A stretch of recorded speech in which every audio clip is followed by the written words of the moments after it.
Updated at 5:25 a.m. Eastern Time Wednesday. President Trump has requested test kits from South Korea to fight the COVID-19 pandemic in the U.S.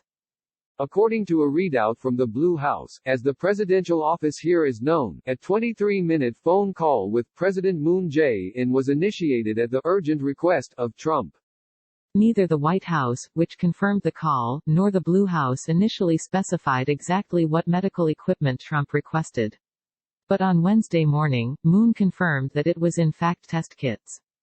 Moon made the revelation on a visit to Seegene, a Korean biotech firm which recently agreed to sell an initial batch of 20,000 test kits to Los Angeles for $1.25 million. The Blue House says Moon would provide as much support as South Korea can spare.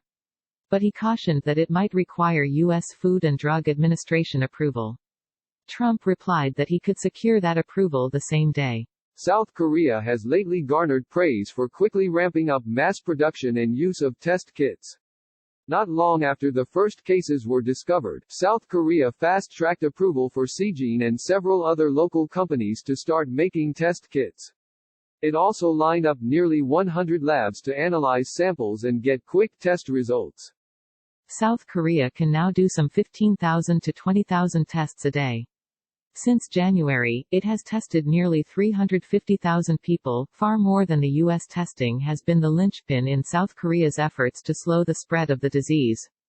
After peaking in late February at more than 900 new cases a day, infections have gradually declined. The Blue House says Trump mentioned this downward trend in the call, and said South Korea is doing very good. On other issues, though, Trump has been harshly critical of Seoul, describing it as a wealthy freeloader that benefits from the stationing of U.S. troops on its soil, without paying its fair share. Failure to reach a deal on South Korean payment by the end of this month is expected to result in the furloughing without pay of thousands of Korean employees, which the U.S. says will affect the functioning of its bases in South Korea and its military readiness. The Blue House did not elaborate on whether the two presidents discussed the defense cost issue, or any linkage with the epidemic.